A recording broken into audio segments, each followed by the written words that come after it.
देखिए, last time जब हमने आपसे आपसे मुखातिब हुए थे तो हमने ये आपसे प्रॉमिस किया था कि जब हम पूरा जो रिस्पॉन्स होगा डिलिमिटेशन कमीशन के सेकंड ड्राफ्ट वर्किंग पेपर पे हम वो आपके सामने रखेंगे। और आज 14 फरवरी शाम को हमारे JKNC के MPs ने डिलिमिटेशन कमीशन के सामने वो हमारा जो ऑब्जेक्शंस है, हमारे जो ओपिनियन है on the second draft working paper, वो हमने उनके सामने रख दिया। और उसी के सिलसिले में मैं बस ये बताना चाहता हूँ आपसे, जो हमारे पहले से खदशात हैं थे वो आपके सामने आ गए। सबसे पहला खदशा जो था, जो हम बार बार ये बात कर रहे थे कि इसमें जो है यहाँ की हिस्ट्री को मस्क करने की कोशिश की जाएगी, हमारे रिलीजियस सिंबल्स को मस्क करने की कोशिश की जाएगी, हमारे कल्चरल सिंबल्स को मस्क करने की कोशिश की जाएगी, और वही हुआ। आप मुझे बताइए क्या जस्टिफिकेशन है कमीशन के सामने जिस तरीके से इन्होंने हिस्टोरिकल प्लेसेस के नाम चेंज किए। हबकदल जो इतना ज़बरदस्त एक कल्चरल सिग्निफिकेंस रखता है, एक सेंटिमेंट जुड़े हुए हैं लोगों के इस नाम के साथ। भटमालू, आपको ये पता होगा भटमालू किस एक रिवर्ड सेंट है, हमारे भटमालू साहब, उनके नाम पे भटमालू कॉन्स्टिट्यूंसी का नाम रखा गया था। क्या मकसद है कमीशन को कि इन्होंने इस नाम को भी खारिज कर दिया। कोकरनाग, क्या मकसद है कोकरनाग को खारिज कर दिया। शांगस, होमशाली बुक, हमारा संग्रामा, इन नामों को क्यों खारिज कर रहे हैं, इन नामों को क्यों मक्स किया जा रहा है, इन नामों को क्यों ऑब्लिटरेट किया जा रहा है। इन नामों के साथ लोगों के एहसासात और सेंटिमेंट जुड़े हुए हैं।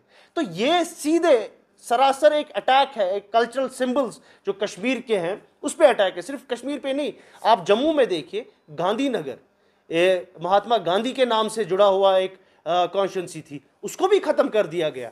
क्यों गांधी का नाम यहां पे ख़त्म करना चाहती है ये कमीशन। तो सरासर इसमें एक एजेंडा लग रहा है, जो हम बार बार कह रहे थे, एक एजेंडा ड्रिवन रिपोर्ट है, एक पर्टिकुलर पार्टी के आइडियोलॉजी पे ये रिपोर्ट बनी है। और हमने पहले से ये बोला था कि इस कमीशन का एस्टैब्लिश होना ही इलीगल है, क्योंकि जो इसका पेरेंट एक्ट है वो इस टाइम पे सुप्रीम कोर्ट में ज़ाहिर समाअत है। तो जब तक उस पर यहाँ हमारे सुप्रीम कोर्ट से फैसला नहीं आएगा तो ये कमीशन का कोई हक नहीं बनता था कि इस टाइम पे काम करना। वो हमारी पहली इस पे ऑब्जेक्शन थी। दूसरी ऑब्जेक्शन जो हमने उठाई वहाँ कमीशन के सामने, वो इन नामों के बारे में, जो हमने ये नाम मैंने आपके सामने बोला। तीसरा और सबसे इंपॉर्टेंट, जो हम पॉपुलेशन पे हमने हमेशा एम्फेसिस डाला है, जब भी डिलिमिटेशन होती है पूरे कंट्री में, उसकी एक मेजर बेसिस जो है वो पॉपुलेशन बनती है। और पॉपुलेशन किस बेसिस पे होगी, जो लास्ट सेंसस हुआ था, और लास्ट सेंसस 2011 में हुआ था। और वो सेंसस के तहत, और अगर आप कंपैरिजन करेंगे पॉपुलेशन का, Kashmir province has 15 lakh more population than Jammu province. 15 lakh population या 15 लाख लोग यहां पर जम्मू प्रोविंस से ज्यादा है। तो क्या जस्टिफिकेशन है कि आप जम्मू प्रोविंस को 6 सीटें दे रहे हो और कश्मीर जहां 15 लाख जम्मू से ज्यादा है उसको एक, व्हाट इज द रीजन। सामने आप रीजन तो आपके सामने आ गया। 3 सीटें, मैं 3 सीटों की बात करूंगा और कश्मीर की 1 सीट की बात करूंगा।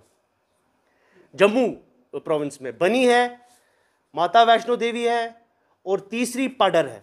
अब इन 3 सीटों को मिला के अगर आप देखें, वो टोटल पॉपुलेशन बन जाती है 1,99,000। यहां 3 सीटें मिली है 1,99,000 लोगों को। और अब आप आइए कश्मीर में, देखिए, उठाइए यहां का रिपोर्ट, और उसमें जो इन्होंने प्रपोज किया है, आपकी जो साउथ कश्मीर में डूरू सीट पड़ती है, उसमें पॉपुलेशन कितनी है, 1,92,000 समथिंग। तो यहां पर 1,92,000 को सिर्फ 1 असेंबली सीट, जम्मू में सेम पॉपुलेशन को 3 असेंबली सीटें। तो ये कहां का इंसाफ है।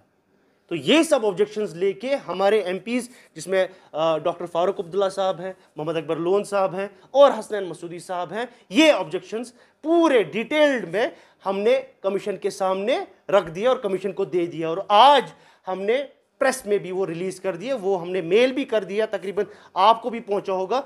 और आज आपके सामने ये बात हम रखना चाहते थे।